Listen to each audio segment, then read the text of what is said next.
আমরা সমসাময়িক বিষয়ের মধ্যে আমরা দেখেছি যে খুব তড়িঘড়ি করে ৬টি সিটি কর্পোরেশনের প্রশাসক নিয়োগ দেওয়া হয়েছে। আমরা যদি একটু প্রেক্ষাপটটা বলি, এই ধরনের নিয়োগ দেওয়ার কোনো বিধিবিধান গণঅভ্যুত্থানের পূর্বে ছিল না।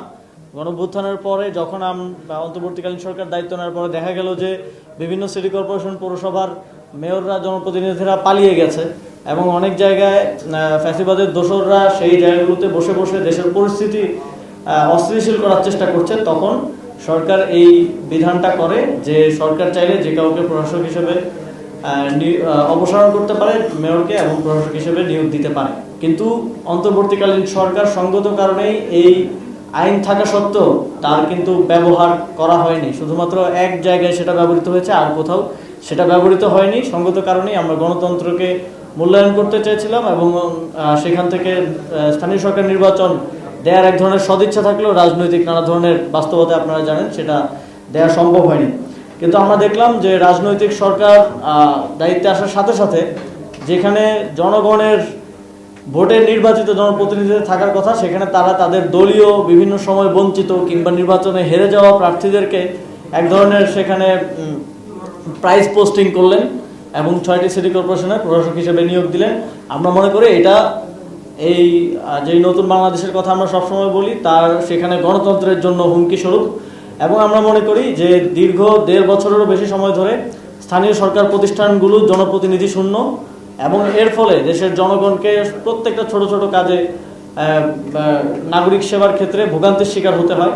সেই বিবেচনায় খুব দ্রুত সময়ের মধ্যে স্থানীয় সরকার নির্বাচন আয়োজন করা প্রয়োজন এবং এই বিষয়ে সরকারের পক্ষ থেকে কোনো স্পষ্ট বক্তব্য আমরা দুঃখজনকভাবে পাইনি। আমরা আশা করি যে তারা খুব দ্রুত সময়ের মধ্যে টাইমলাইনটা আমাদেরকে দিবে, দেশের জনগণকে দিবে, যে কোন কোন সময়ের মধ্যে, যেহেতু কয়েকটি ধাপে স্থানীয় সরকার নির্বাচন হয়, সিটি কর্পোরেশন, পৌরসভা, জেলা, উপজেলা, ইউনিয়ন পরিষদ, এই পুরো টাইমলাইনটা, রূপরেখাটা আমরা দাবি করছি।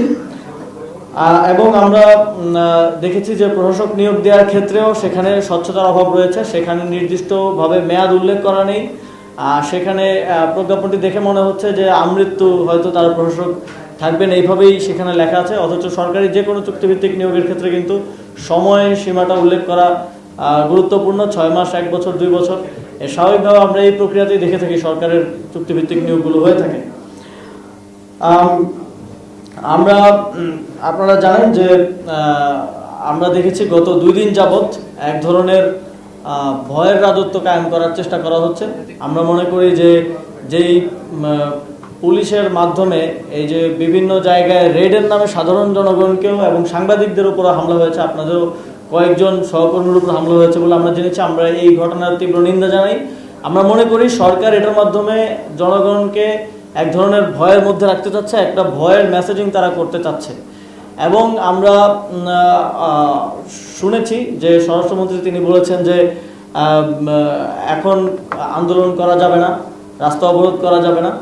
আমরা দেখেছি যে অন্তর্বর্তীকালীন সরকারের সময় অনেক অযৌক্তিক এবং বিভিন্ন কারণে, ছোটোখাটো কারণেও রাস্তা অবরোধ হয়েছে। আমরা সেটাকে অবশ্যই সমর্থন করি না এবং আমরা মনে করি যেহেতু একটি নতুন সরকার গঠন হয়েছে, তাদের কাজ করার ক্ষেত্রে এতটুকু সহযোগিতা জনগণের পক্ষ থেকে করা উচিত যে অকারণে অযাচিতভাবে যাতে কেউ রাস্তা অবরোধ না করে। কিন্তু একই সাথে কারো যৌক্তিক দাবিতে আন্দোলন করার, ভয়েস রেজ করার, কথা বলার অধিকারকেও আমরা কোনোভাবেই যেন হ্যাম্পার্ড না হয়, কথা বলার অধিকার বঞ্চিত না হন, সেটা নিশ্চিত করাও আমাদের দায়িত্ব এবং আমাদের সংবিধান দেশের প্রত্যেক নাগরিককে এই অধিকারটা দেয়।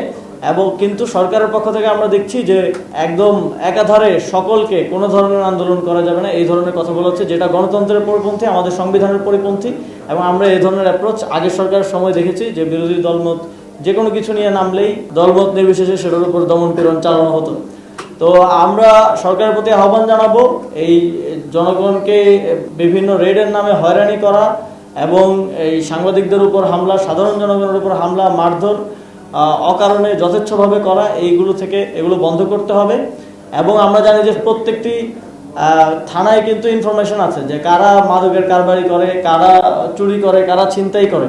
তো স্পেসিফিকলি সেটা নিয়ে কাজ করতে, সেটা মানে এক ধরনের আইওয়াশ হচ্ছে আর কি, মূল জায়গায় কাজ না করে জনগণকে ভয় দেখানোর এক ধরনের চেষ্টা হচ্ছে বলে আমরা মনে করছি। আর এর বাইরে এই আমাদের নির্বাচন পরিচালনা কমিটি এই বিষয়ে বলেছেন। এই বিষয়ে আমরা জাতীয় নাগরিক পার্টি আপনারা দেখেছেন যখন জাতীয় নির্বাচনেরও প্রার্থিতা মনোনয়ন দেওয়া হয়, তখন আমরা শুধুমাত্র আমাদের দলীয় নেতাকর্মীদের বাইরেও যারা বিভিন্ন জায়গায় যোগ্য আছেন, জনপ্রতিনিধি হওয়ার যোগ্য আছেন এবং মানুষের জন্য কাজ করেছেন, কাজ করতে চান, অনেককে আমরা সুযোগ করে দেওয়ার চেষ্টা করেছিলাম। এবারও আমাদের সেই অ্যাপ্রোচটা থাকবে এবং আপনারা জানেন এবার আইন অনুযায়ী এই নির্বাচনে দলীয় মার্কা এবং দলীয় মনোনয়ন থাকবে না। সেক্ষেত্রে এবার ব্যক্তি হিসেবে সবাই নির্বাচনে আসবে এবং জাতীয় নাগরিক পার্টি তাদের নির্দিষ্ট প্রার্থীদের সাথে আমাদের যে সাংগঠনিক সমন্বয় সেটা করার মাধ্যমে আমরা তাদেরকে সহযোগিতা করব, সেগুলো নির্ধারণ করবে আমাদের এই নির্বাচন পরিচালনা কমিটি।